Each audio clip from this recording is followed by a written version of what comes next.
My name is JT Van Zant, and I'm a fly fishing guide on the Gulf Coast of Texas. Being out on the water has always been the secret to unlocking my soul. A sense of calm comes over me and I feel like I can breathe. That feeling inspires deep thought and conversation with my clients.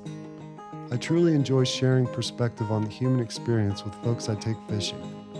My podcast, Drifting, brought to you by YETI, was created with the goal of capturing those candid conversations with people who inspire me and sharing their stories with an audience that has the same restless curiosity that I do. Thanks for listening to Drifting. You got to walk the back valley for yourself. My mother. Throughout my life, I've been fascinated by the great explorers from the past. Lewis and Clark, Captain Cook, Ernest Shackleton, just to name a few. Their expeditions seem like impossible feats for modern man to replicate. They came from a time where the lack of convenience, endless determination, curiosity for the unknown, resulted in the greatest physical accomplishments of all time. Jimmy Chin is in a small group of modern explorers whose expeditions are in parallel with those from the past. He is an acclaimed photographer and cinematographer, and has coupled those skills with his ability as an alpinist, resulting in some of the most riveting images and storytelling the outdoor world has ever seen. His feature documentary, Meru, chronicles the dual attempt to summit the shark's fin of Meru Peak of the Himalayas of northern India. Together with his friends Conrad and Renan, every decision they make, every move, is a calculation between life and death. To be capable of making such a climb, much less to film it, is truly astounding. I recently had the chance to meet up with Jimmy. We talked about his early days climbing in Yosemite and his childhood in Minnesota. We shared the impact of having tough love from our fathers. Aside from his accomplishments, I'm struck by his kind and humble nature. He is a giant of a man and the nicest guy in the room, Jimmy Chin. I'll say, man, personally, in terms of like studying your work, and I've always known about you from being in the outdoor world as just this incredible badass. But then as I started really digging in, the more and more I sort of studied your steadiness and your even-temperedness and your modesty and your camaraderie with those guys. Like I was about to skip breakfast this morning, honestly, because I had a bunch of questions I'd sort of put together in my head. But I just kept circling back to my family.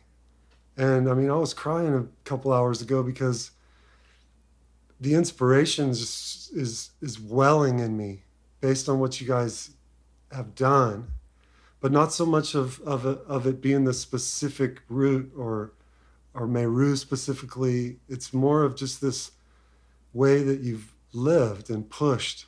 And then one who's interested in that has to study their own actions and kind of pick up on where they kind of laid down and stopped trying at different periods of time, or and being a dad and all that new territory. And it made me hyper-focus on how I can make my kids' future open up for them in ways that I never imagined for myself. Like just opening the scope of how they see the world.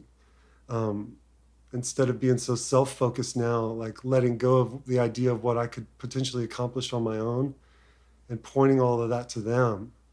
And it really, like, you only get that character and in the face of adversity, and the level of camaraderie you have with Conrad and Renan just through that experience together.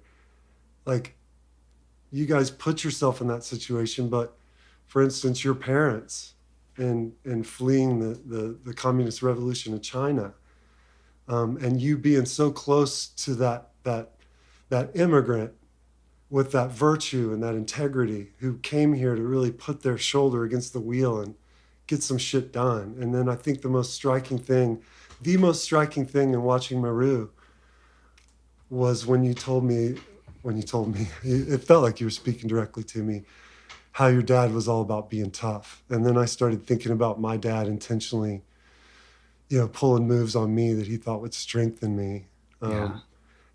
But there has to be love. And I would imagine, based on your character, that your dad brought a lot of love and empathy to it, but at the same time, he wasn't cutting you any slack. Yeah. And the farther you get down the chain from that immigrant, you become just complacent and comfortable in the ways of an American and all the privilege and luxury we have. Sure.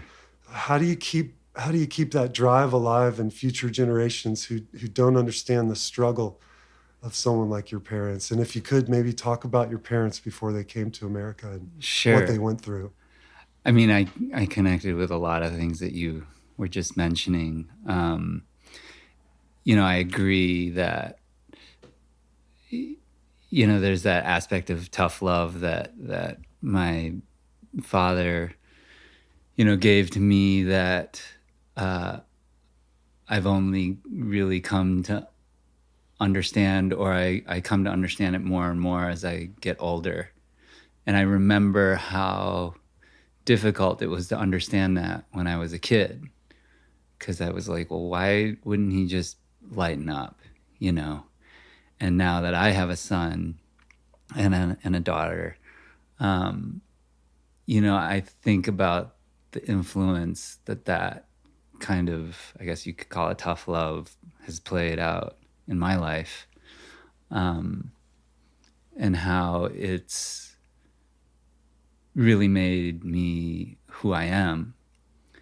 I just recently got back from an expedition in Antarctica, and my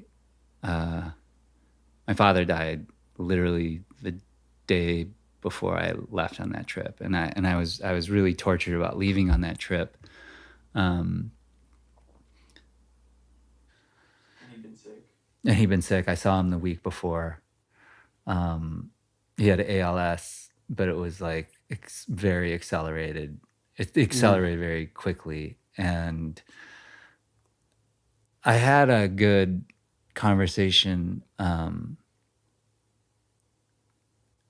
I guess you don't have these conversations until moments like this, but it was a very frank and clear conversation about, you've lived a good life. Like, I am who I am because of you. You say the things that you've wanted to say for a long time, but never said, and assumed it was understood. But we had that conversation because I wasn't sure, how long he was going to last.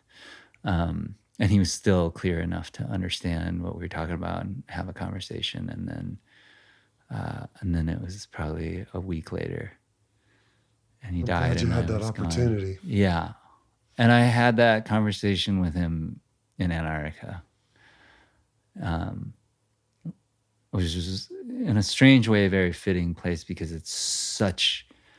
there's nothing there. It's like you are so in your environment, and there's not a lot of clutter. You're just purely in a survival mode, kind of, and you're like, not a lot of distractions. So it was very cathartic to be out in that place and be really conscious of like all the different decisions and things that had influenced me in my life, to be in that place at that moment and really reflect on, how, he'd influenced me, that I ended up there and being like, this is where I should be, you know, this is exactly where I should be. I heard my dad died on the radio on the way down to the coast, and immediately had that sensation of, God, why didn't I say those things? I found myself out on the flats, Texas coast, and sort of had that conversation regardless, and it felt like it stuck. Yeah. It was all, it was my putting only it out option. into the ether. Yeah. And you're like, man, this might be the most honest conversation I've ever had with him. Yeah. I feel him all the time. Yeah. Death is, all the questions around that. As I think as you get older, you kind of like, there's like the rational, like, is it just the end or not? But it's hard to imagine that we know everything. Yeah. Imagine for my own, that just if I can understand that my boys have no regrets and that I did the best I can and that they're on a healthy track to being the best they can be, man, and lay me down. Yeah. Mission accomplished. Yeah. But, you know, I called my sister, I called my friend Conrad, and, you know, it's just like, I don't know if I can leave right now. And, you know, they all came back to me with what I felt in my gut, but it was like, he would absolutely want you to go. And I thought that might have been an easy justification until I got out there.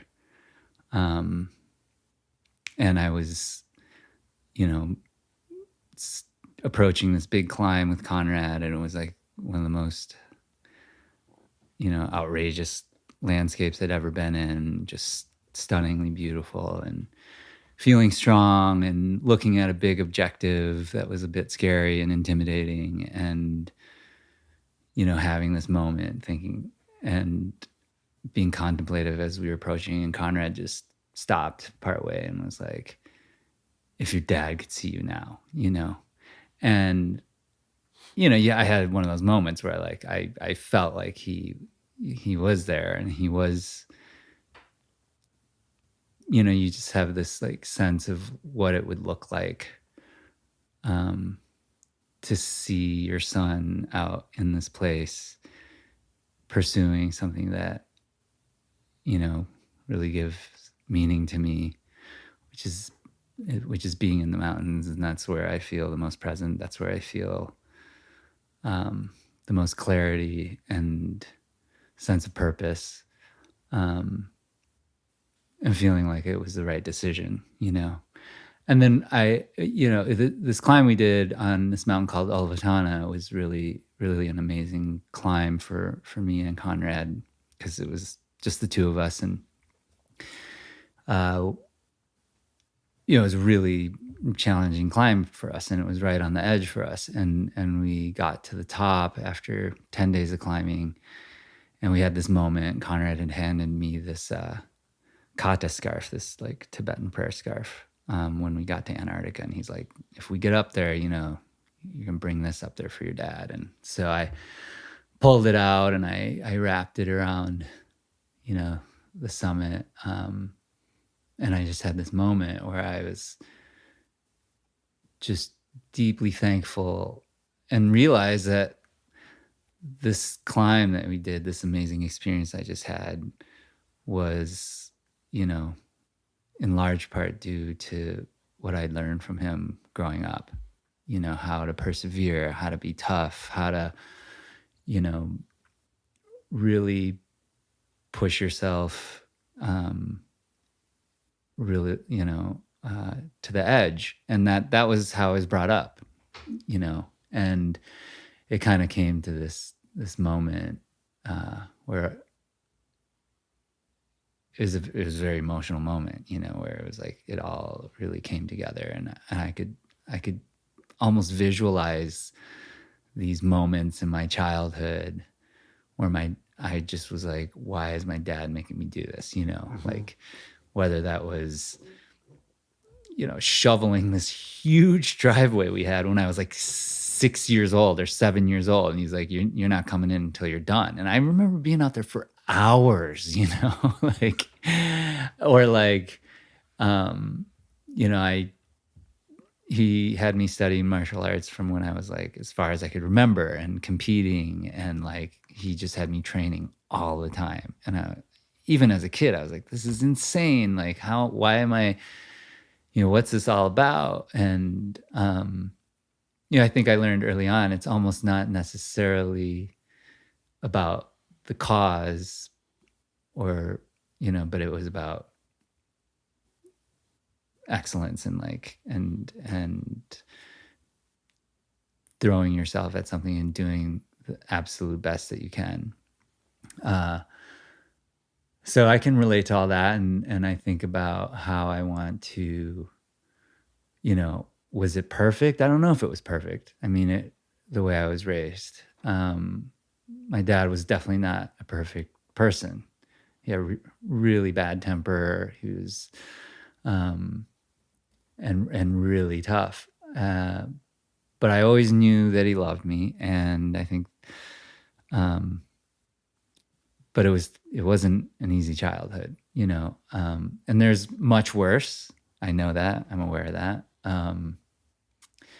And so it's like, how do you parlay that into, you know, raising your own children? And I look at my kids, and you know, I catch myself being like, oh my gosh, you're turning into that guy where I'm like, that's a natural consequence. If you do that, this is, you know, like I want to be tough on them. And so, but I'm aware of it. You're like, well, how much do I temper it? How much is this a lesson that they're going to carry, you know, further down the road? They're still really young, but you know, these are thoughts that I'm definitely trying to sort through as I raise my kids and as they get older. But I've already overcompensated. Like if I told my 6-year-old to shovel the driveway, he would just say no. right. I don't know how to get it back. I realize the mistakes I've made in sort of overcompensating with abundance of hugs and kisses, and it feels so good to hold them close and Yeah. to feel and express that love for them. But I need to achieve balance and a firmness and a strictness as a parent. Yeah, And I that's hard. believe that there has to be not hardship, but hardness.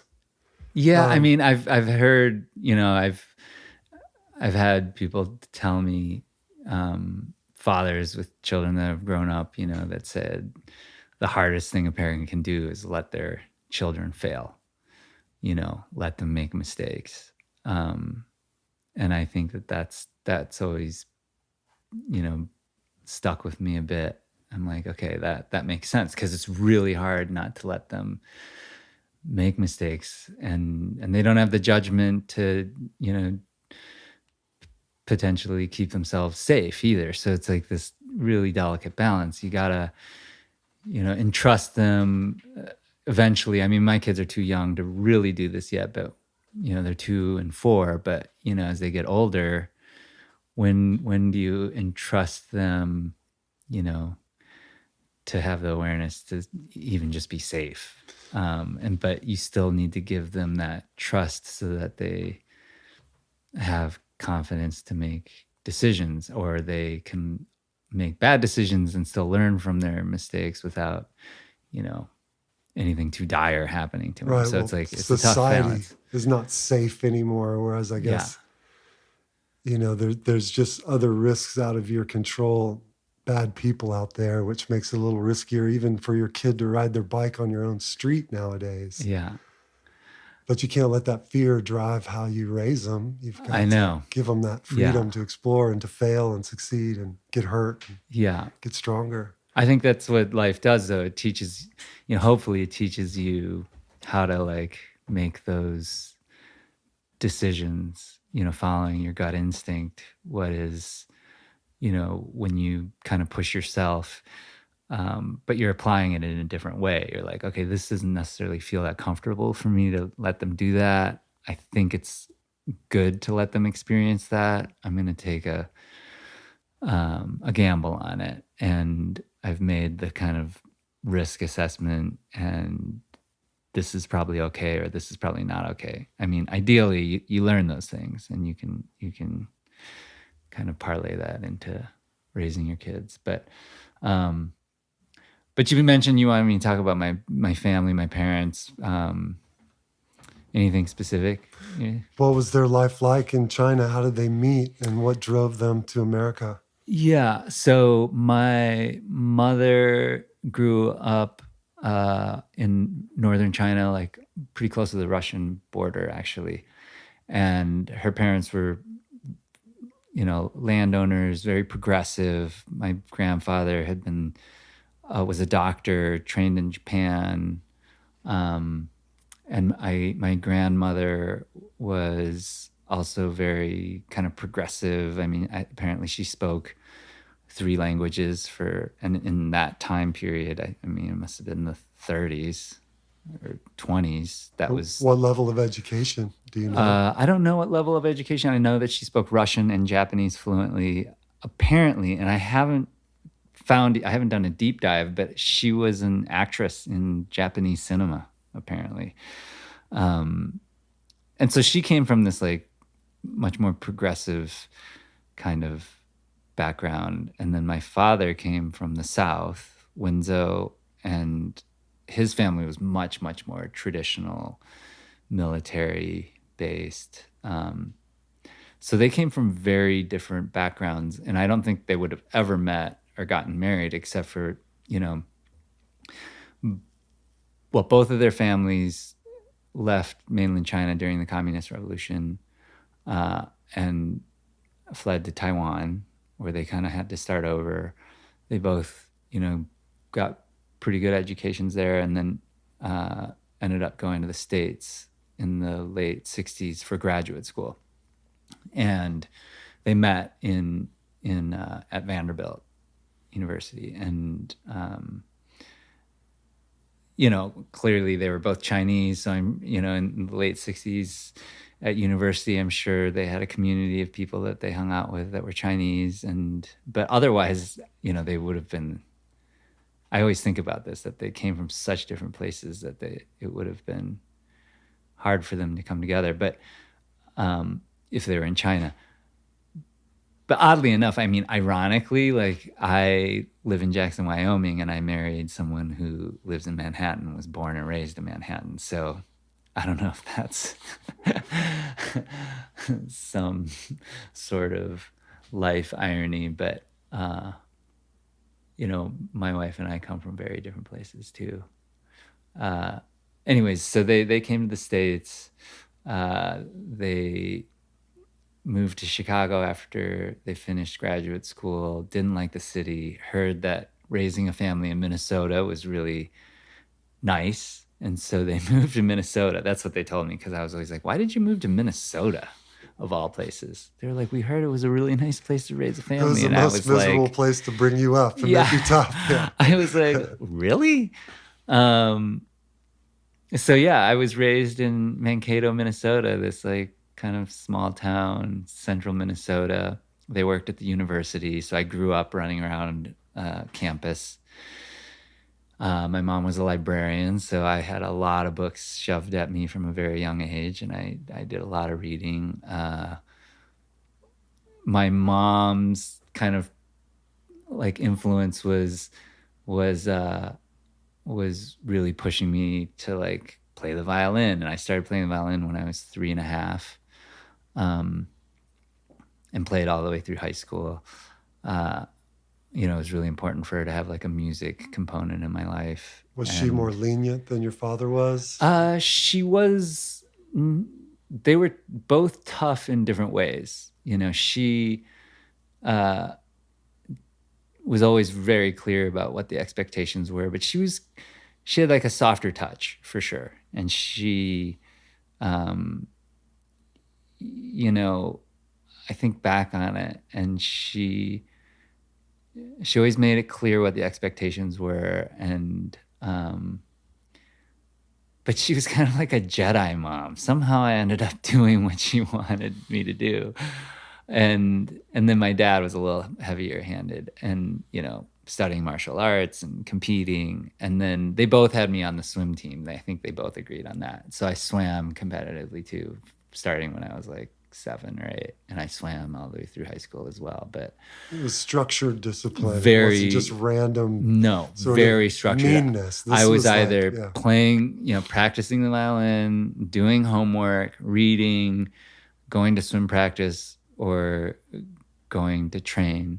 And then the weekends were swim meets and taekwondo competitions. And then, but I found skiing when I was probably like 10, and I fell in love with skiing. And it's kind of embarrassing, but you always laugh about he skis in a jean jacket. I skied in a jean jacket in Minnesota, so in jeans. Did you have gaiters? No, but I was that kid. It was 1980s, and I'm like at this little hill behind. It was actually only a few miles away. It's called Mount Cato. It's probably got about 300 feet of vert or something.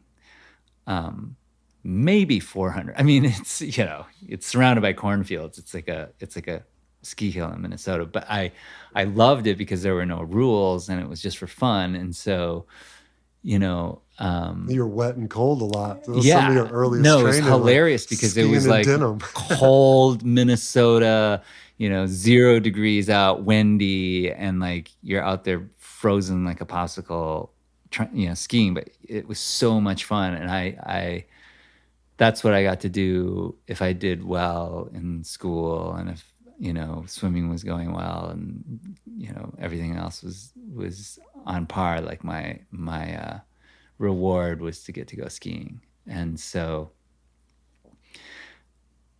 I don't know. I also, the other thing that I grew up with was I had this really big backyard with this big ravine that went down into this river valley. And, that was my favorite place, was to like run around in the woods. So I was always in some ways kind of battling the structure unknowingly, kind of, there's so much structure in my childhood, yet like I was always, wanted my space, wanted to have freedom, wanted to be in the wilderness, wanted the speed, wanted the. Free time had to be extremely valuable. Yeah, free time was extremely valuable. I cherished it. And I think that probably, now I look at it and I'm like, I see how it all played out.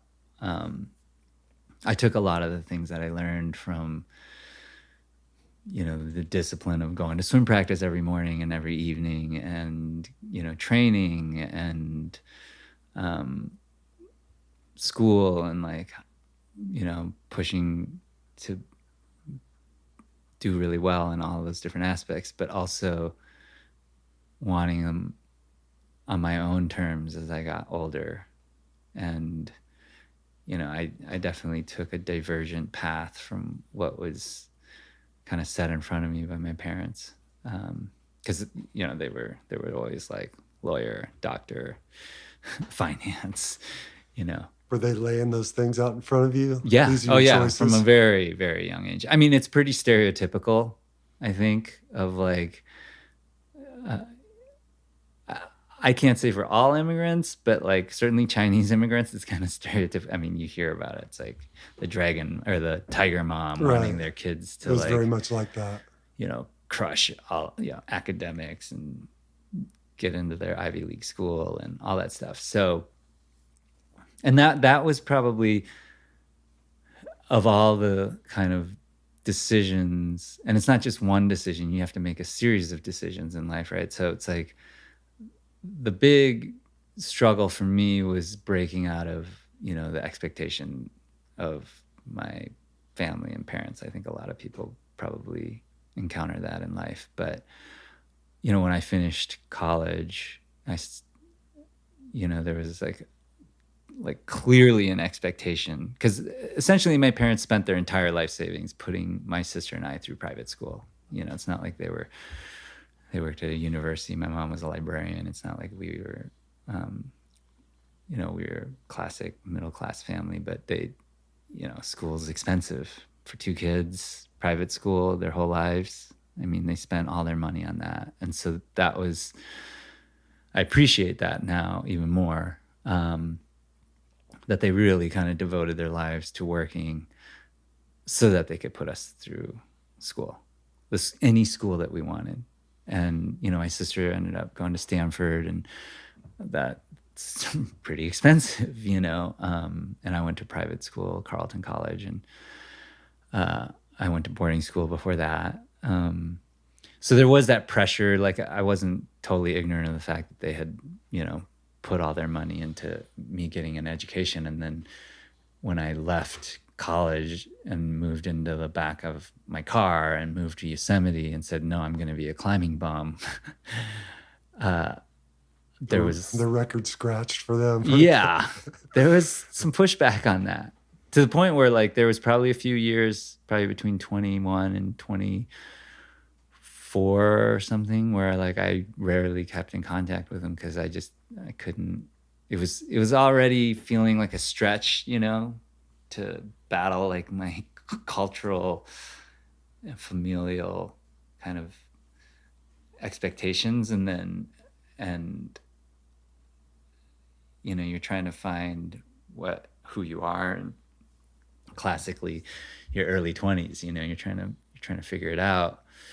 And then having, your parents tell you this is absolutely the wrong decision. You're Yeah. totally blowing it. First generation immigrants. Yeah. They knew the difference as adults between where they'd come from and where they arrived. Yeah. And what the possibilities were for you and your success. Yeah. And they were all in on that theory, not knowing that potentially the greatest aspect of American life is to have that freedom to Absolutely. to discover yourself. Yeah.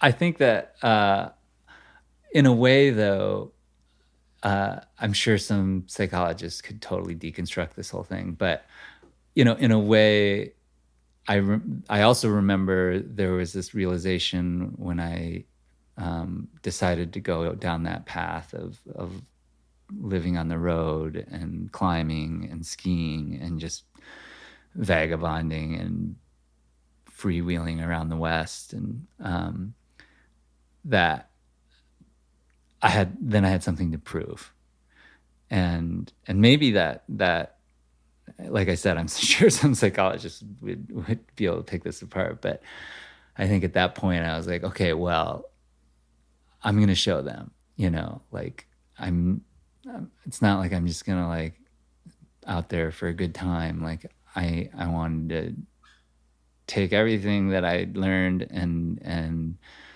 push myself as a climber and as a skier and a ski mountaineer, and take this as far as I possibly can. And then also eventually as a photographer, I picked up a camera when I was probably like 23, and started shooting. And but I think it was also tied to the fact that these were the things that gave meaning to me and purpose. So I think those things all kind of converged. And I literally lived in a car from when I was 21 to 28. And over that period of time, I started putting together expeditions and shooting a lot more and starting to get published, starting to get work. But I mean, there was 7 solid years where I was, I think about my 20s. I mean, I was, all over the world traveling. I missed like a typical 21 to 28-year-old life. Thank God. It wasn't that social. Like, my community was the climbing community. So it was social and I had my community, but it wasn't necessarily like typical. That was finding sort a of job, and going to work every day, and I was on my own warpath. That was sort of pre-internet, your college days. Yeah. It was probably like some microfiche on computers at the university. Well, and I stuff was like definitely that, right? shooting, slide film. Yeah, I guess you could call it analog. Everything was analog. And then on these expeditions, I mean, it was crazy because sat phones had been invented, but it's not like we had access to sat phones. Right. So I would be You were a like, hey, dirtbag. yeah, I'd be like, Mom, Dad, I'm leaving for Pakistan. I'll be back in 3 months. I'll write you some postcards, I guess. And there was just no communication. And I try to imagine my kids being like, Mom, Dad, I'm leaving for a big, icy, high altitude alpine wall in Pakistan near a war zone. I'll call you in 3 months when I get home. I'd be like, are you freaking kidding me? Get No your ass over here right way. now. You are not going anywhere. That's your instinct. Like I imagine like what a nightmare of a son, to be like, well, kind of like F you, I'm going.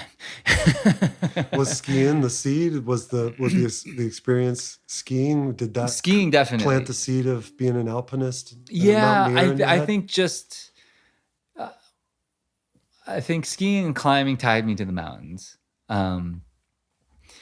skiing certainly it provides a slightly different joy than the joy of climbing. They're very different. It's like one is very gravity fed, speed based, quick twitch. But when you add ski mountaineering in and you're climbing peaks, it certainly applies with the climbing. That was probably kind of the crossover for me between climbing and skiing is ski mountaineering. And then but then climbing's so different. You're not, it's not gravity fed. You're like struggling against gravity. You're much more methodical. It's slow. It's persevering. It's not quick twitch. It's not fast reaction type of activity. So they're different. They provide a totally different sense of satisfaction. Skiing is so fun. It's like easy. You can kind of show up and fake it until you're in shape. Climbing, you can't show up and fake it when you're not in shape because you just can't climb. But like I said, I think the crossover became ski mountaineering, where I kind of was able to apply climbing and put it together with skiing. And the skiing's kind of the reward, right? Yeah. At the end of that. But technical ski mountaineering, where you're climbing, more technical terrain, and I think your sensitivity to exposure is, you can manage it a bit better because you're used to it from climbing. And it's a little bit easier maybe to keep your composure when you're in high angle, no fall zone ski terrain, because you're kind of used to the exposure. So yeah, I mean, that's kind of how it played out. And then obviously I carried a camera through all this and shot. Why did you beeline to Yosemite? Were you aware through books? Well, yeah, I mean, of the early pioneers, the 50s, Royal Robbins, Chenard, Frost, Roper, all those guys? I think it's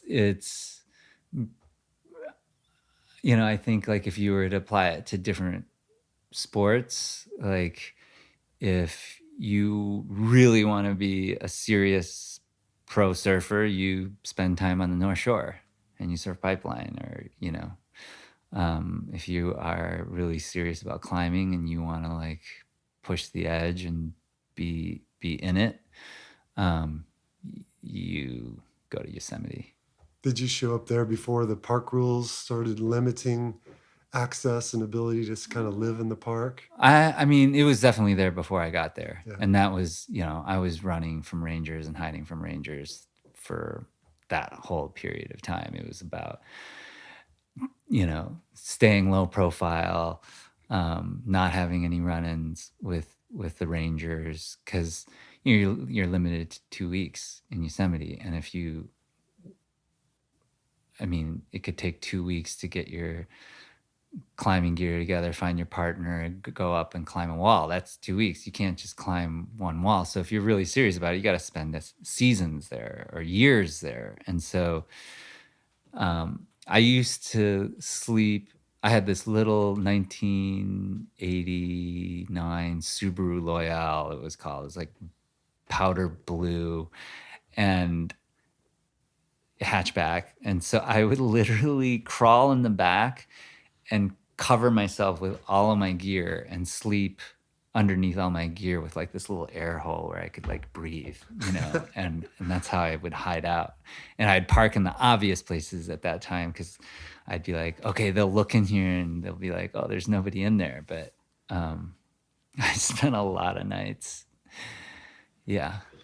How soon did your skill become apparent and you knew you were on the right track? This is what I was born to be doing.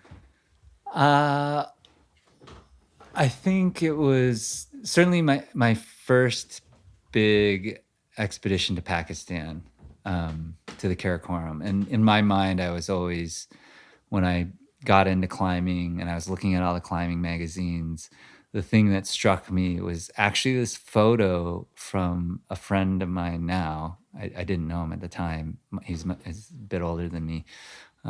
Ace Kavale had shot this photo of the Trango Towers in Pakistan, and it was like it was an ad or something. And I just remember looking at that and thinking, okay, that's where real climbers end up. Like, the idea of climbing these huge alpine big walls seemed to me like the penultimate kind of experience. And so that was always in the back of my mind when I showed up in Yosemite, and I climbed there, and then I thought, okay, well, I want to take everything I've learned here ultimately to this other place, you know. And so I put together an expedition to Pakistan with some friends, and it was really pretty scary. The whole thing was scary, like taking more money than I'd ever had and putting it into going to this, you know, half-baked idea of all the way across the planet, and hopefully climbing these big scary mountains, you know. And we pulled it off. We climbed some new routes, and came back, and I shot a lot of photos on that trip, and got, you know, I got a ton of those photos published. And then it was like I got put in the slingshot. Then from there on, it was like, you know, it's like paying your dues. Yeah. It's like we proved ourselves. We sold T-shirts to finance it. Like we scrapped together money, wrote grant proposals, did it on very little money, but pulled it off. And I think that was the moment when people were like, oh, okay, these, you know, they have the capacity to put something together like this. And I was 23. And I think that's probably what got, where I got noticed. And because I was certainly not the best climber, you know. It had a lot to do with, I guess my skill was putting the teams together, having the vision for the expeditions, and then being able to document them, but document the people around me who are much more talented as climbers.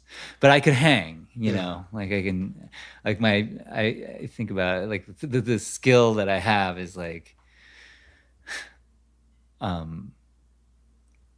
you know, I can suffer, and I can. That's a huge You know. component, isn't it? Yeah, I mean, going from it Yosemite, is. there's plenty of suffering to be had in Yosemite. Sure. Did you want to up the suffering? Is that you want to add snow? Yeah, and well, it's the mountaineering? only thing I kind of had, you know. I think like growing up swimming certainly helped me understand pacing and like how to keep moving for, you know, I understood my body in that way, and I understood endurance in a certain way. That was like the only advantage, because climbing wise, like skill wise, you know, the people around me were certainly much more talented and much more badass climbers. But you know, I could hang, and I had an asset, which was like the capacity to kind of to shoot. So I kind of like took all the things, the strengths that I had, and kind of like combined them together. You know, I work with a lot of different people and athletes, and it's like, Well, I'm picking up on a huge characteristic of humbleness, which I'm sure made you extremely nice to be around. You don't find a lot of superstars in their sport that are as humble as you guys are. well, I mean, and I'm not. This is not false modesty. But this is 100% true. When you are around really talented athletes, Yeah. you know your place. You're like, clearly, the person that I'm shooting is, you know, really talented, really incredible. But yeah, I mean, I did have the capacity to work with some big personalities. You know, I think the late great Dean Potter, who is just an icon and a friend, and I'm sure legend now. But I mean, he was big and scary and had a temper, and but I'm also like an optimist, so I look towards the good things in people, and I felt like I really saw who Dean was underneath that big persona, and I'm that way with a lot of the people I work with. So, you know, I look towards I think about Dean, and I think about what a tremendous heart he had. He could be really gnarly and hard on people and outspoken, but like as a friend, if you proved yourself to him, or if he, was your ally, like that's the guy you wanted to go into battle with, because you knew that he would go to the death for you. And I always understood that about him. But I think my whole point about him was that I've been told I might be the only person he's ever worked with that he didn't yell at. And he never yelled at me. We had like an incredible working relationship and friendship. Why do you think that is? I think he probably appreciated that. I think he knew that I understood him. He had like a really creative side to him, and we would really kind of, mesh on this creative side. Like a lot of the work that we shot together was like really planned out. He'd be like, "This is so rad. I'm going to put this high line over Yosemite Falls, and I'm going to walk it," and then, things like that. He would have the vision, and then like him and I would kind of work on it together and figure out what would be the most insane shot we could possibly get, and that's a cool process, you get to have with the athletes, and your friends. And I don't think a lot of people understand that there is a lot of kind of creative planning around a lot of these shoots, especially some of the top pros. I think that the athletes that have like the most longevity in their careers are the ones that are certainly talented, but they also are like really creative. They're a lot of intelligence in the in that early stuff. It was just like the background of like Royal Robbins and just the literary component to him. Mm-hmm. Would you say like those early dudes, would you draw more to like a Warren Harding or more of the Royal Robbins style? It's like the beginning of that branch and the approach to it. I look up to so many of them. Certainly Royal Robbins. There's certain aspects of him that I get. He was kind of like the puritanical tyrant of climbing, and disciplined, and I get that aspect. I also get like the wild man, Warren Harding, pulling stuff off by like the skin of their teeth, and it plays out all the time for me because I drinking booze the whole way. Yeah, I mean, I recognize that in all these different aspects and different people that I work with, and friends. This is, this person is the seat of the pants type of guy, does these outrageous things, and some usually pulls it off by the skin of their teeth through divine intervention or luck or whatever. But over years, you're like, wow, he consistently pulls things off, or she pulls, right. Because like Lynn Hill, sure. Yeah, but climbing, skiing, I think any sport is certainly like a manifestation of who you are. It's like an outward expression of who a person is. Yeah, so, great point. So, you get to know someone, and the way you work with them, or I apply what I know about them as people and understand how they approach their climbing or their skiing and life in general. And it's pretty awesome because, I've been in this space for 20 plus years, and now I've gotten some time with a lot of the people, and friends and peers, and seeing their careers. And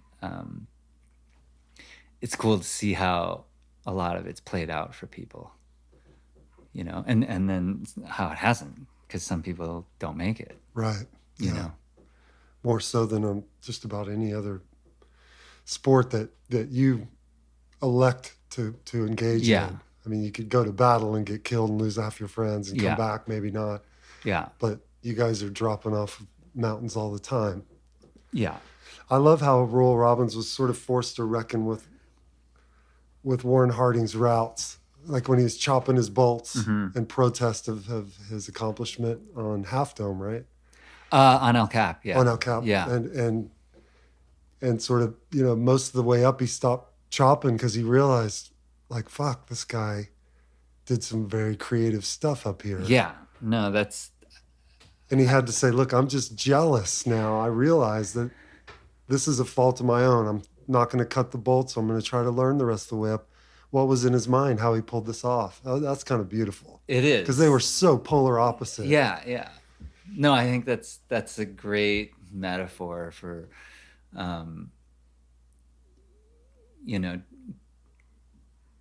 taking yourself outside of yourself and being able to appreciate another perspective in somebody else's work. It's hard to do. It requires you to let go of your ego, which is, as we all know, very difficult to do. Super healthy thing to but it's hard to do. The like you said, with just sort of your personality and whatever your sort of passion. It was also Yosemite, just the evolution of our culture was expressed through the climbers of different eras in that single spot. Like it all went down there, didn't it? Is that the birthplace of rock climbing? It's still playing out now. You know, I mean, the great accomplishments in that really kind of transcend the sport have happened in the last few years. You know, whether that's Tommy's climb on the Dawn Wall. The perfect example is that there's 2 films coming out this year. One, the Dawn Wall, about Tommy and Kevin Jorgensen on El Cap and their route, and the film I'm working on with Alex Honnold when he free soloed El Cap. Those stories transcend the sport, because and there's films about them because they do transcend the sport, because it's about something much bigger. It's about life. It's about perseverance. It's about having a vision. It's about follow through. It's about dreaming big and fighting for what you love. And there's like universal themes in those stories that I think make them appealing to people who don't climb. That's awesome. I really identify with kind of the Stone Master era because my dad and all of his friends are just like huge partiers, but they've sort of wasted away physically. And then in Yosemite, you have these just long-haired, beer-crushing, smoking cigarettes. Yeah. Then they're the most chisel-ripped pot smokers I've ever laid my eyes on. They're just like physical beasts with zero sort of inhibition in terms of that partying lifestyle. I love the combination of that super fit athlete meets like throw it all to the wind, give me another beer sort of party. Yeah, no, I mean it's kind of so defined, epic. but it's so like kind of an era, right? Yeah. It's like we can rage, but we can still accomplish, and we still are doing these like great things. I'm pretty sure they were aware of that, and that was like the culture. And I have one foot in that world and another foot in this new generation. I mean, ultra health conscious vegan climbers who train all the time, go to bed early, have no interest in partying, because they, it's a generational and cultural shift. I mean, there's still obviously,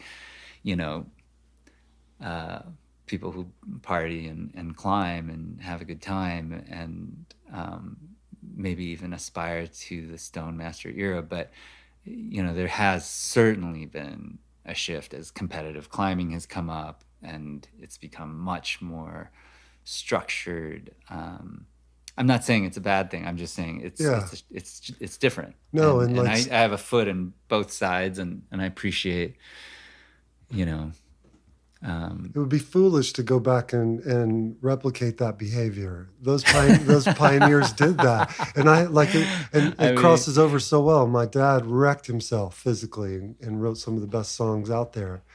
And young songwriters, for some reason, as if I have insight there, ask me about it, and I see them trying to emulate this unhealthy behavior. It's like, look, man, that was part of that time. They had to do that to break away from the norm, it had its place, but you're going to like shoot up heroin so you can see how that makes you right or something? It's foolish. Yeah. They could have been a lot better. You're had they sounding not like been you're sounding like a saddled. dad. Yeah.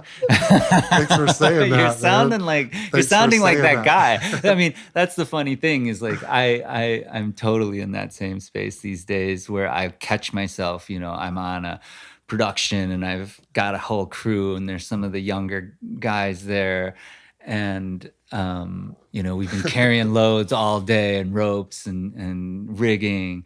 And you know, I've hired like the young gun who's strong and you know, a horse, and they're like, man, that was a long day. And I look and I'll look at some of the older guys on the crew and we'll just look at each other. We'll be like, dude, that wasn't a long Yeah, day. try it hungover, brat.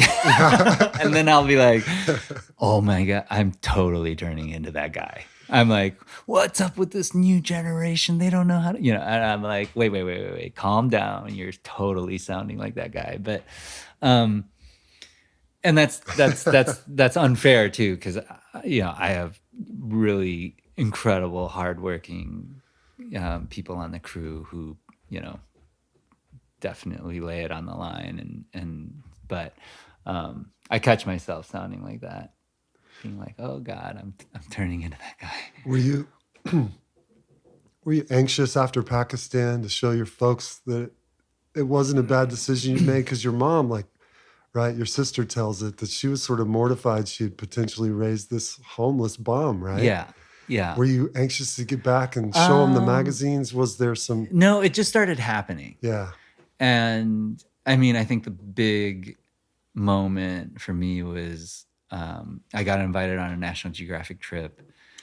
And, you know, there were a lot of people I looked up to when I was younger. And you know, Galen Rowell was certainly one of those guys. And he was like one of the great photographers, adventure photographers.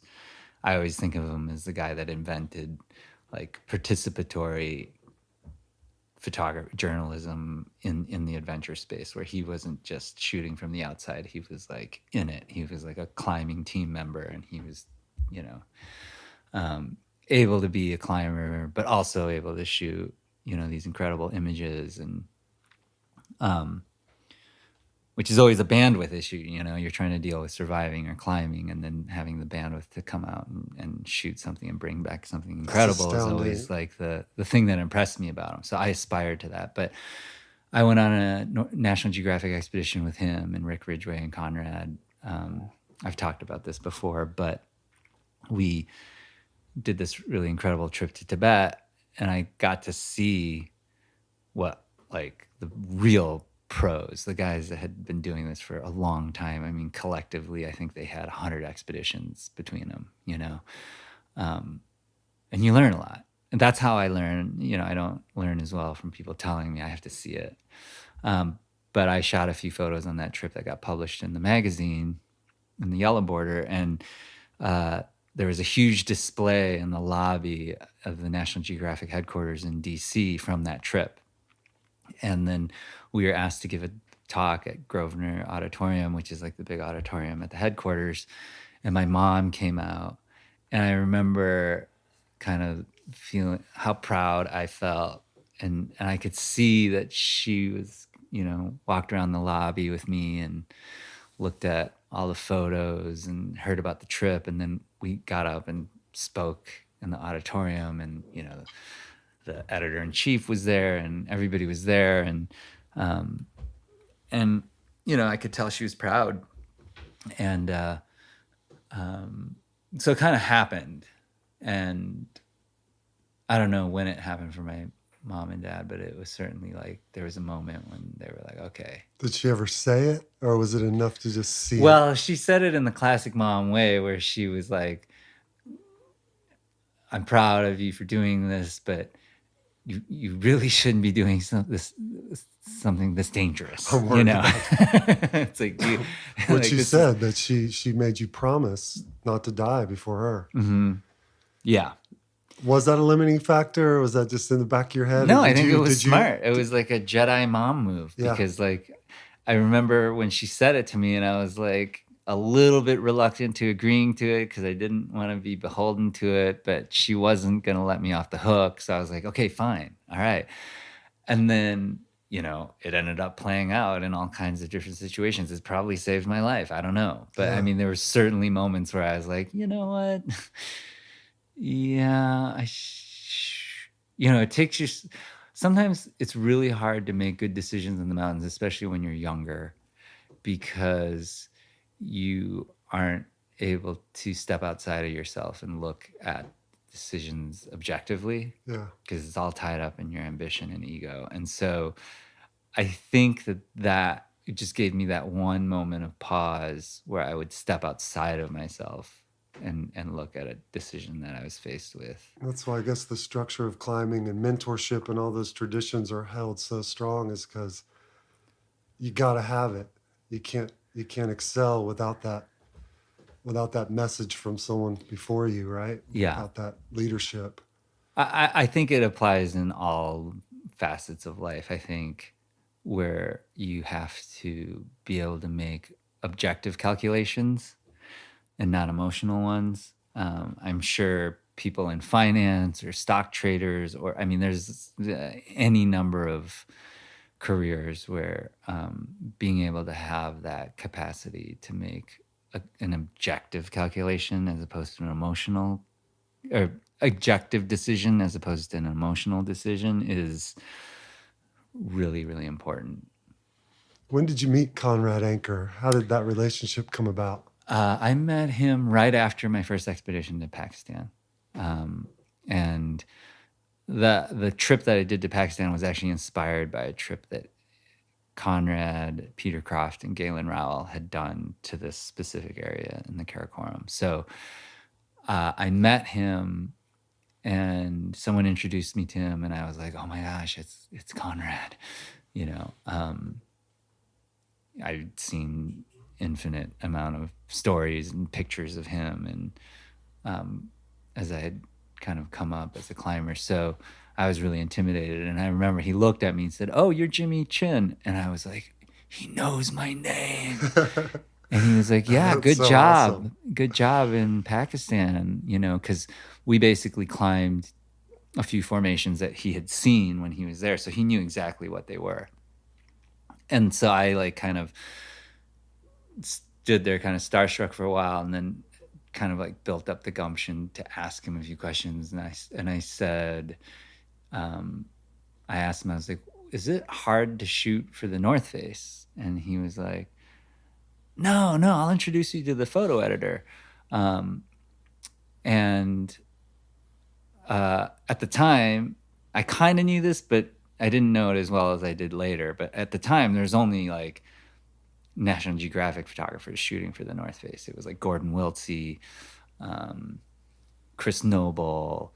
Yeah, there was just a few photographers that shot for him. And they were all like much older, much more accomplished. But he introduced me to the photo editor there, and it just so happened that these photos I had shot on my first expedition, the Karakoram trip, another company had used all the photos in their catalog, including the cover of their catalog. And I remember meeting the photo editor and looking on his table. This was at a trade show, and there was my catalog cover sitting on it. He'd obviously seen it. And so those are like literally the first photos I'd ever taken.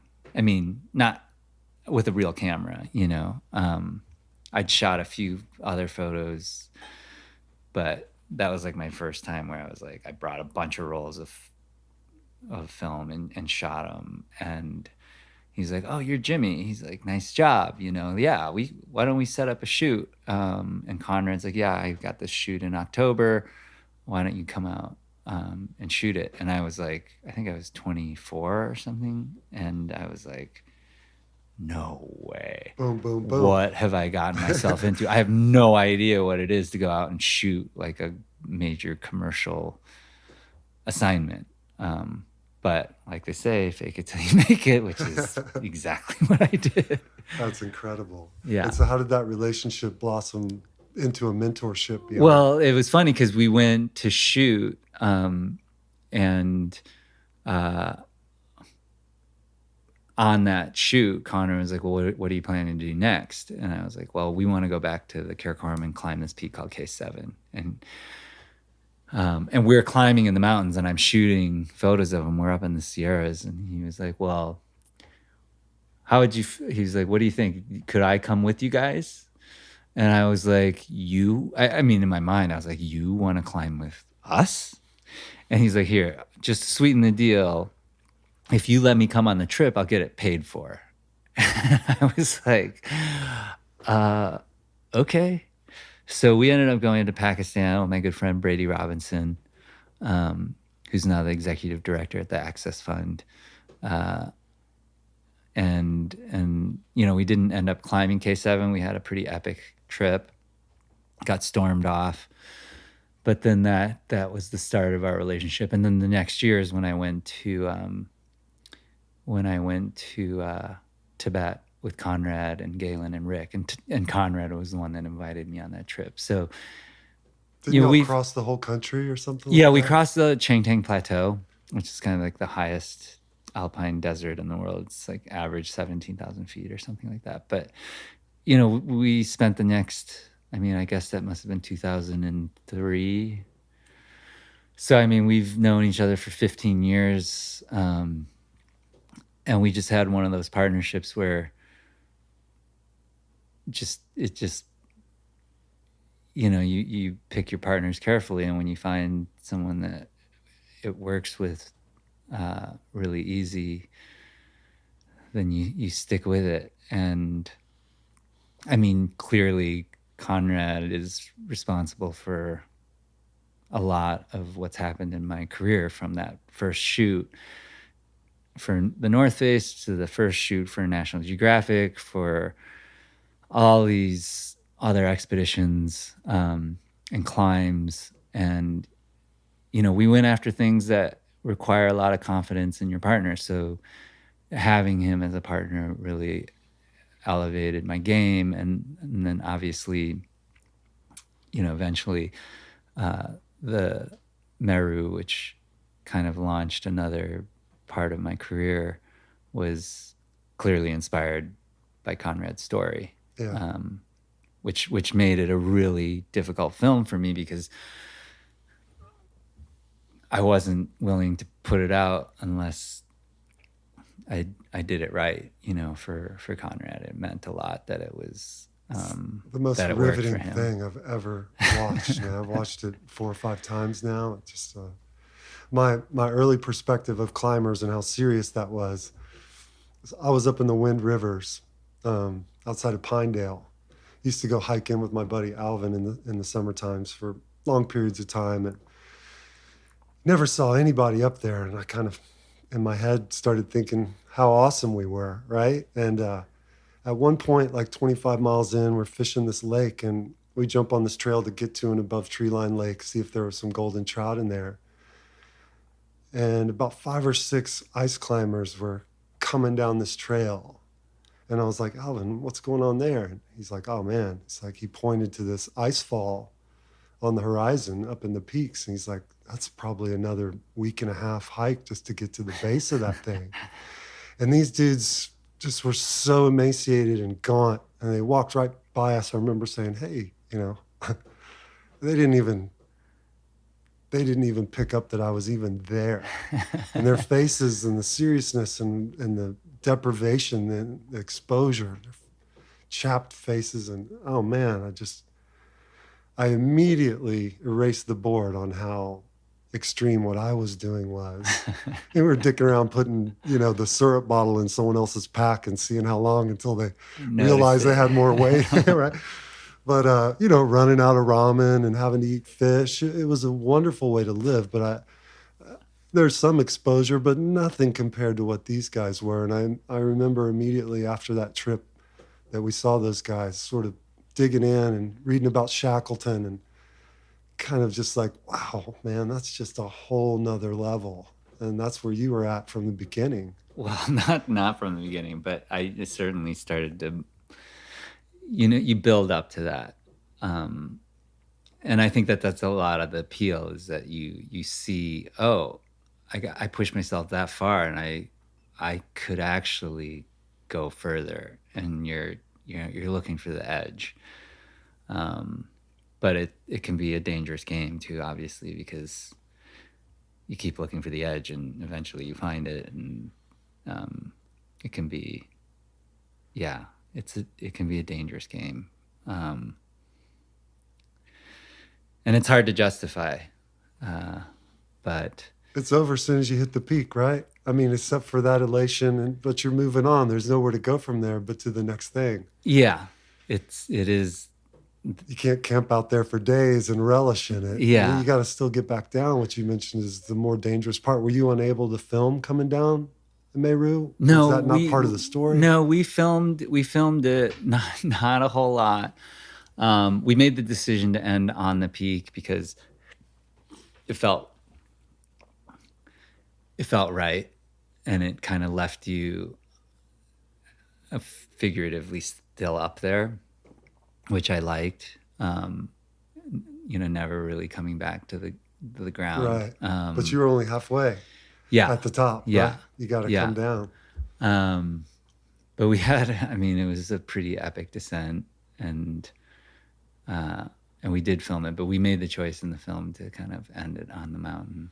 Not to stay on Meru. This is such a masterpiece, and you're doing a bunch of cool shit right now that I want to talk about. But when you guys were uncertain of Renan's condition, and the solemn faces in that portaledge, and what must have been going through your minds, his safety, your own families, your own safety, you're a hostage of your own making in that situation, at the mercy of Mother Nature.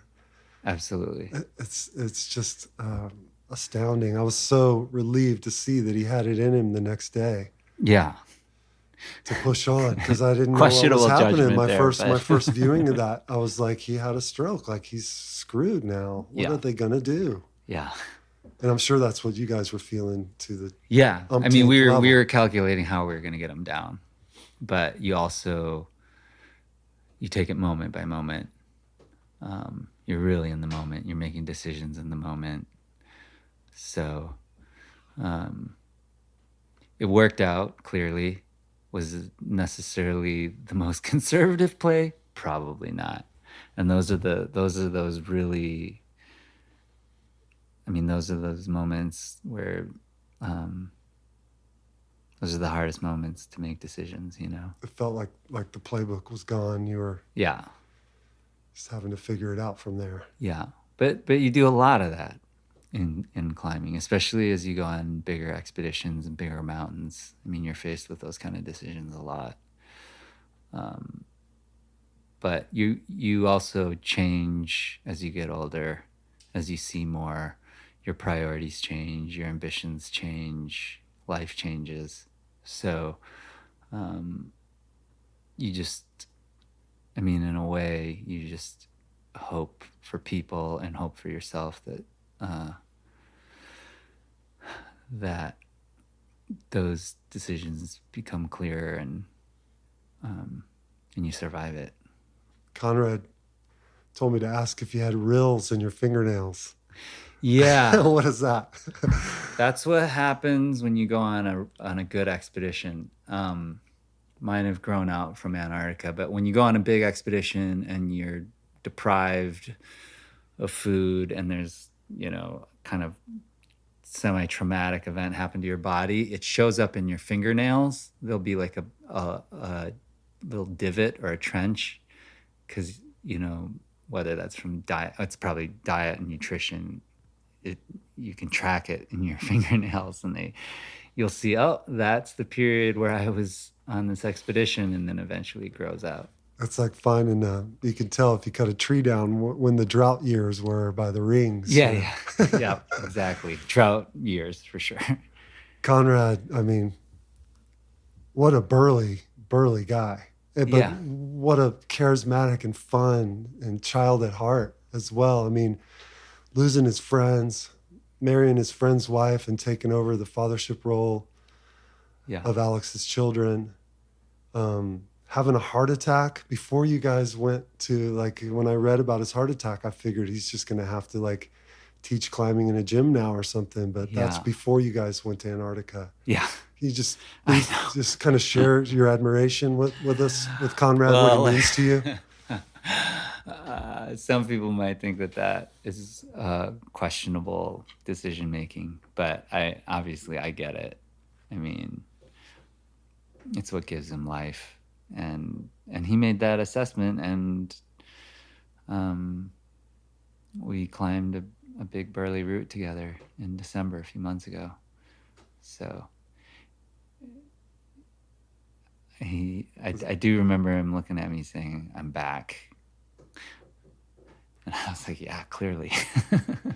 So, yeah, Alex is, of all the people that I have worked with,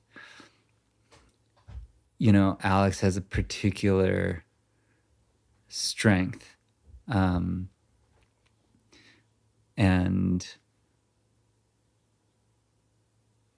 I guess you could call it his superpower. His superpower, in my mind, is his capacity to manage fear. I mean, that's it. Like, and maintain composure. And I think, like, in any high stakes environment or pursuit, you know, the more capacity you have to kind of stay composed, the better you're able to execute whatever that pursuit might entail. So, you know, he has a process, and it's very methodical, and he's highly intelligent in a lot of ways. Don't be offended, Alex, but maybe less so emotionally, less emotional intelligence than, or maybe it's an extreme emotional intelligence because he can handle the emotional side of himself. But yeah, I mean, coupled with his climbing ability, clearly he has the capacity to do things that no one else can do. And I mean, I think that in some ways, you know, in most, we don't like to call climbing sports a sport necessarily because it's a lifestyle in a way. But, you know, for the sake of this conversation, when you talk about a sport, you know, you have these outliers who are like really incredible, but there's kind of someone always coming up the ranks, or another generation, or that's second or third or fourth to this outlier. I don't know that there is a second, third, or fourth following in his trajectory, because he's like that far ahead. I don't know what you'd call it. But yeah, he's wired differently. And, you know, there's not, you know, I think everybody that I've ever worked with has, you know, that capacity to stay composed and, you know, perform under very high stakes and a lot of pressure. But he's definitely another level. Because, like, if you follow the evolution from Royal Robbins, right? Like, you know, like Warren did El Cap in 18 months, and then Royal Robbins did it in a week, and then it was a day. Yeah. Was it Bridwell? Or not yeah, that Bridwell. It's important, right? But then That's you come to Alex, and it's just like Spider-Man. I mean, yeah, I mean, he has come up, you know, we all stand on, you know, obviously the shoulders of giants, as cliched as that sound, but there has been a tradition of soloing. And I guess he is certainly the latest iteration of that. But you know, there was Peter Croft, John Backer. There's quite a few soloists. Peter Croft was in a way kind of like Alex, back in the 80s and 90s, where he was soloing Astroman, and the idea of soloing Astroman was just so far beyond. And I remember Peter was, Peter's big moment was when he soloed the Rostrum and Astroman, these two kind of test pieces in the Valley, in a day. That never got repeated until Alex came along, and that was 25 years later. So, I mean, in a way, it kind of has happened before, and Peter's still like, Peter's incredible. He's still climbing, every day and like crushing it, and is the most beautiful climber you've ever seen. But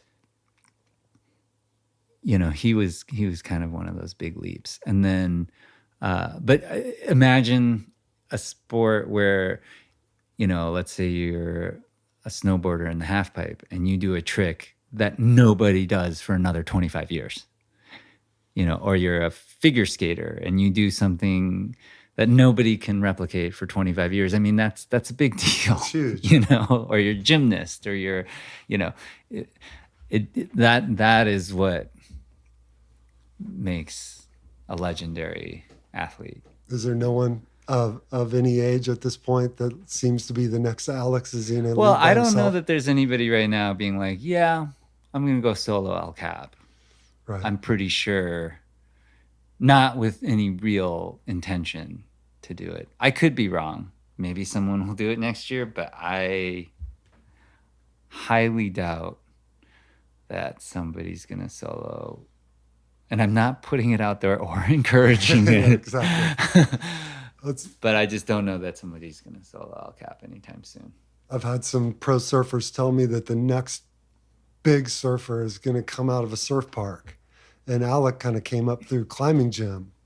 So with the restrictions on Yosemite and the camping restrictions and 4 million people showing up every year, and everywhere's crowded, every beach is crowded in the world, it's pretty astounding that an artificial environment could lead to the next great, even, and that it would translate to the rock so well. Well, like I in think that Alex's applies case. to like any sport these days. I mean, you take the nature versus nurture idea, but and then you think about putting those things together, where there's so much awareness about, a genetic outlier along with like serious nurturing and training for something in specific.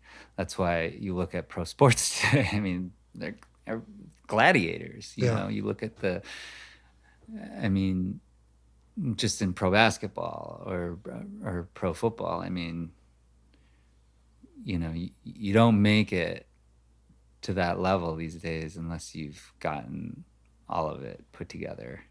And so it's not a surprise to me that there are these, pretty big leaps in what's happening in sports. Your whole career, like now, the creative element and your climbing skill puts you in a really small class of people. Are you getting asked to go on expeditions that you don't want to participate in because of your camera ability? Yeah, I mean, I've turned down a lot of expeditions in the last 10 years. As a father now, like where are you at in that Yeah, caution? I mean, like you had the this thing promise is to your mom, right? That she Yeah. wouldn't die. And so you had a window to give Yeah. it hell. But now you're a dad. How does that affect the risk you're willing to take? I think it's, yeah, absolutely. It changes the risk calculus. But that also comes with age. And what it comes down to is less about the risk calculus these days than what I want out of life. So, there's more touch points for me to make decisions these days. I'm certainly much, much more discerning about where I'm going to go, why I'm doing it, and who I'm going with. Because life is bigger than climbing for me. Climbing and skiing are at the heart of like what makes me tick and what makes me feel like I need it to be the best person that I can be. Like those are things that I have to have. But does it require, being in like a totally remote area and pushing to the very edge all the time? No. Do those things still appeal to me? Yes.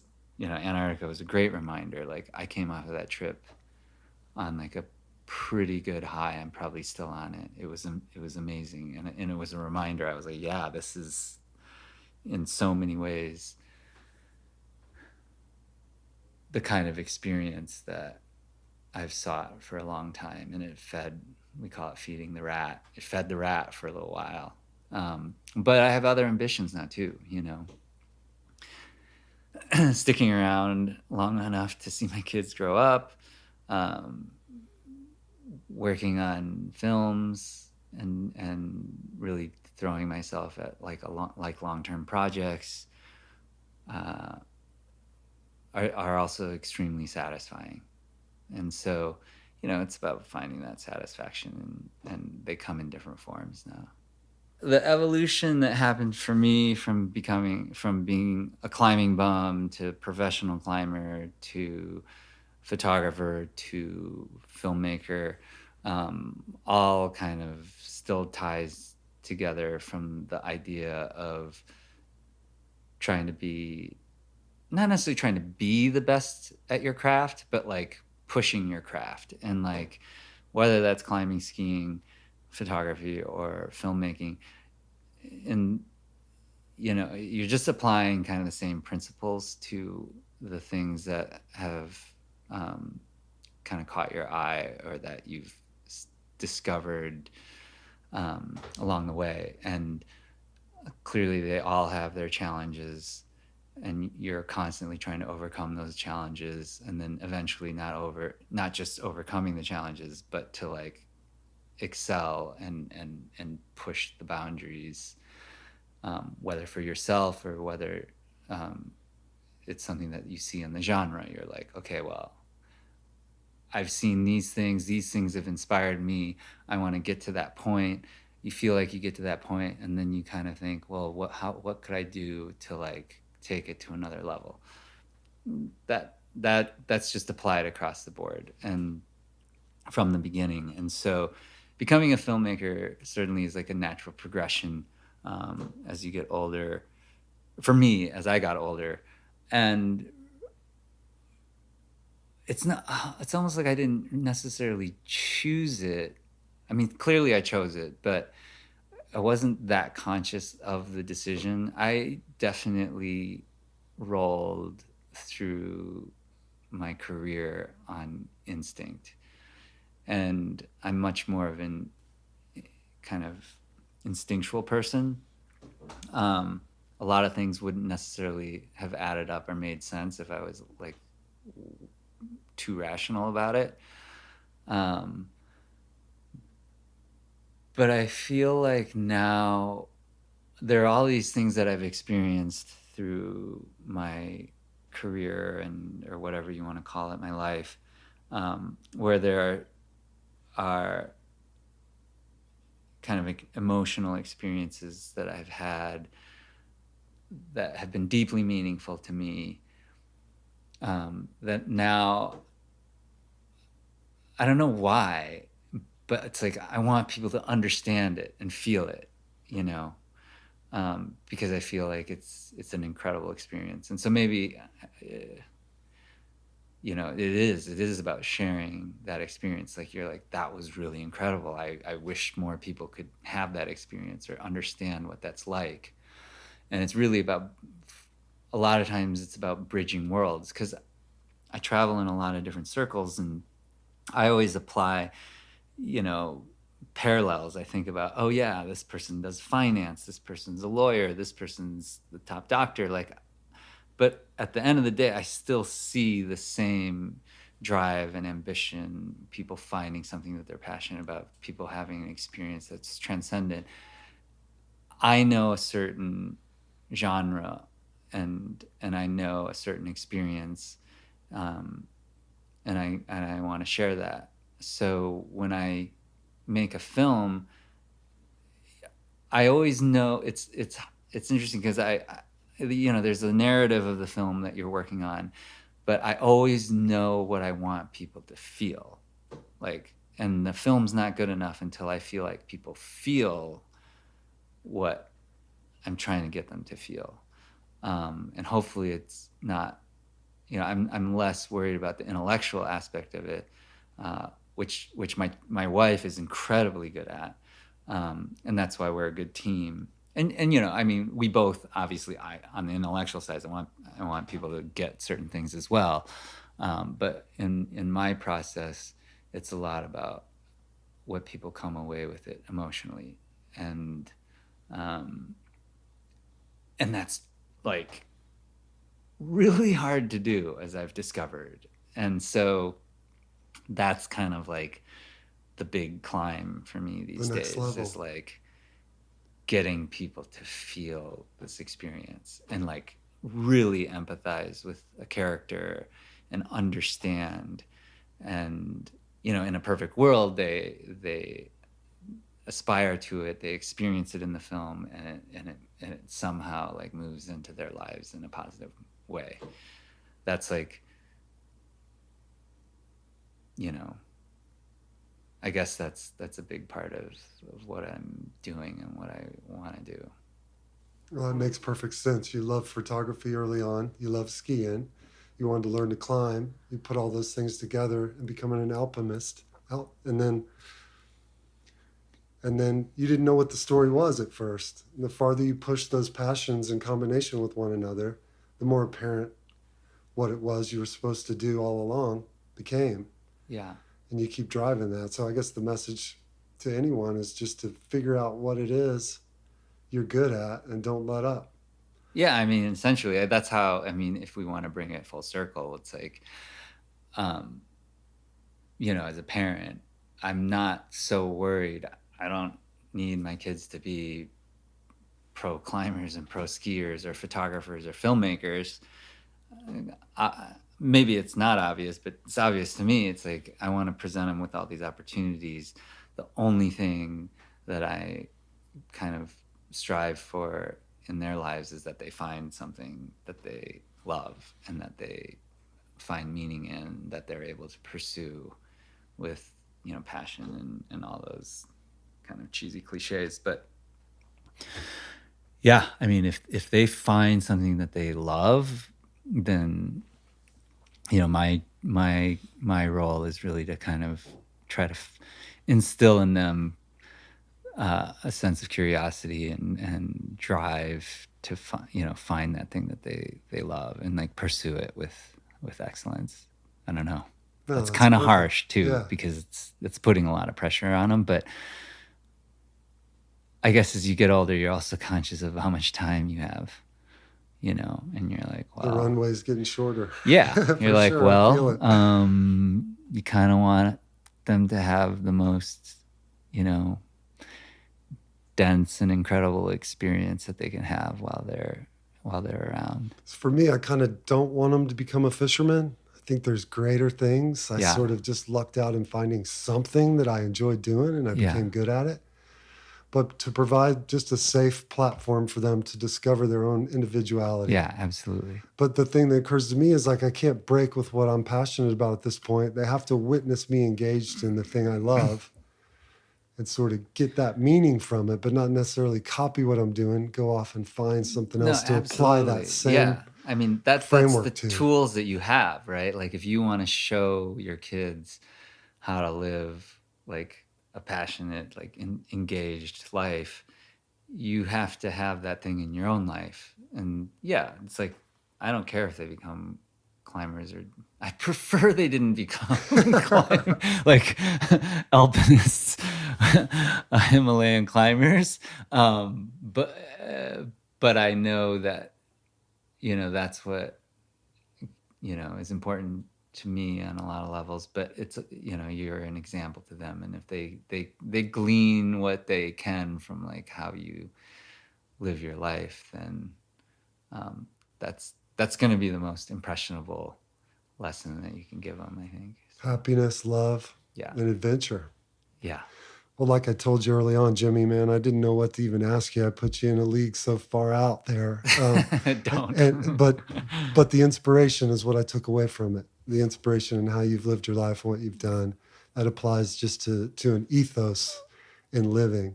I really appreciate you spending the time. It's great to meet you. Cool. Yeah. Really good to hang. Thanks for man. having me.